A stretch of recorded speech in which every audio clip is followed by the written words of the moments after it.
জামিন পেয়েছেন বহুল আলোচিত মেঘনা আলম।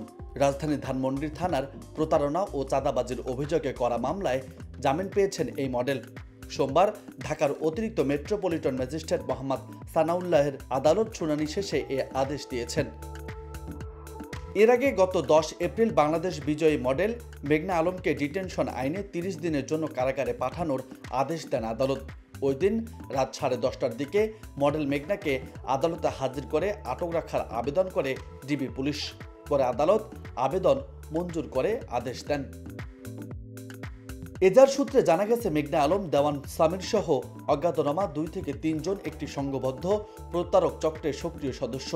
তারা বিভিন্ন সুন্দরী মেয়েদের দিয়ে বাংলাদেশে কর্মরত বিভিন্ন বিদেশি রাষ্ট্রের কূটনৈতিক বা প্রতিনিধি ও দেশীয় ধনাঢ্য ব্যবসায়ীদের প্রেমের ফাঁদে ফেলে অবৈধ সম্পর্ক স্থাপন করিয়ে কৌশলে বিভিন্ন উপায়ে অবৈধ পন্থা অবলম্বনের মাধ্যমে তাদের সম্মানহানির ভয় দেখিয়ে অর্থ আদায় করে আসছে। দেওয়ান সমীর কাওয়ালি গ্রুপ নামে একটি ব্যবসা প্রতিষ্ঠানের সিইও এবং সানজানা ইন্টারন্যাশনাল নামের একটি ম্যান পাওয়ার প্রতিষ্ঠানের ফার্মের মালিক বলে জানা যায়। এজাহার থেকে আরও জানা গেছে, ইতিপূর্বে Mir I international event management limited নামে একটি ব্যবসা প্রতিষ্ঠান ছিল।